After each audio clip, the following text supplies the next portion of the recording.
Let's get some perspective on our lead story on the confirmation of a new EFCC chairman. Joining me live from our Abuja studio is the head of Transparency International in Nigeria and the executive director of Civil Society Legislative Advocacy Center, Mr. Auwal Rafasanjani. Thanks a lot for joining us on the News at 10. Thank you very much. So what do you think about this appointment? Already some say his youthfulness could be an advantage. Do you agree?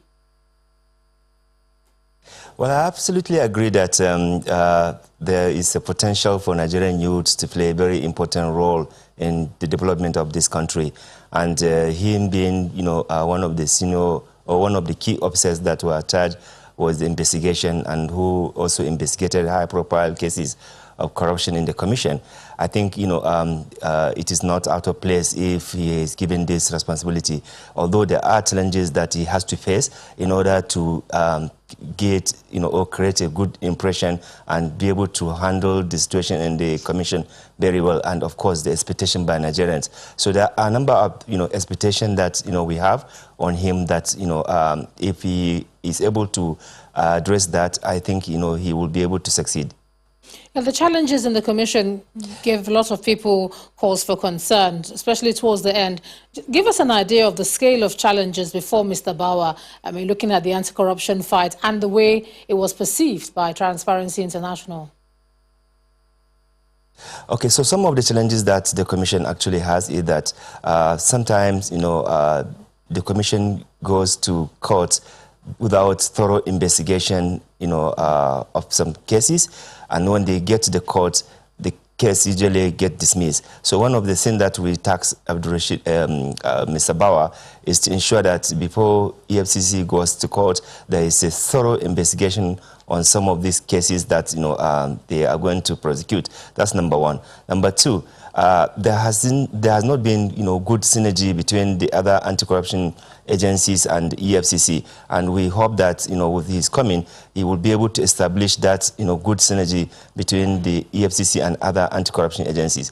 Also, from the international perspective, there is also need for the commission to actually establish a good cooperation with the international community and international organization, especially in the area of assets recovery, because a lot of assets are there out, and a lot of civil society have been making effort to support government to ensure that these assets are returned.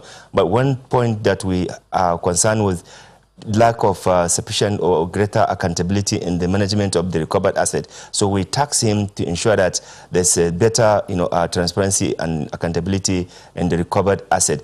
Again, also, there's need for him to ensure that the amendment, the EFCC Act is amended to ensure that the board is in place to ensure oversight and ensure proper regulation in the conduct of the commission.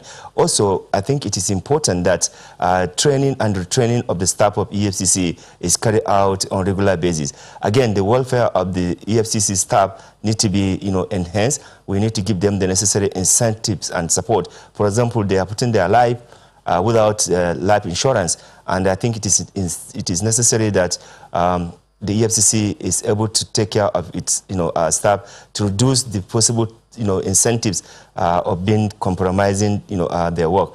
Also, one of the major thing that the commission has to do in order to create a good reputation is to ensure that the commission is totally independent without allowing political influence to come and hijack or interfere in the work of the commission.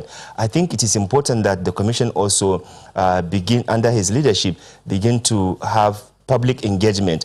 The freedom of information is out there, and we hope that they will be able to invest in public education, because one of the challenges that we have in the fight against corruption is that there is little or no really in terms of public education, sensitization, and ensuring that Nigerians did not even commit the crime before wasting taxpayers' money to go to court and to pursue those cases. So if you prevent the corruption from happening, that will go a long way. So we believe that if the new chair is able to have this agenda on his table, we believe that he will be able to have a very good working relationship with other anti-corruption agencies, with international partners, and of course here in Nigeria this organization, many anti-corruption organizations will want to support them to succeed, as we have always been doing. So we believe that it is an opportunity for the young people in Nigeria to demonstrate that they can actually be better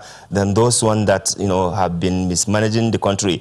And him as a 40-year-old, it is also a challenge for him to prove that he can lead by example. He can create enabling environment for the young people to be seen as responsible people. So we hope that his energy will be properly utilized, not being diverted for any other things. This is the prayer that we are having and the agenda we are having, that we are hoping that he should put course and be more effective and be responsible and really respond to the law and ensure that he is not used or being used as a political tool to undermine or to attack people that they consider their political rival.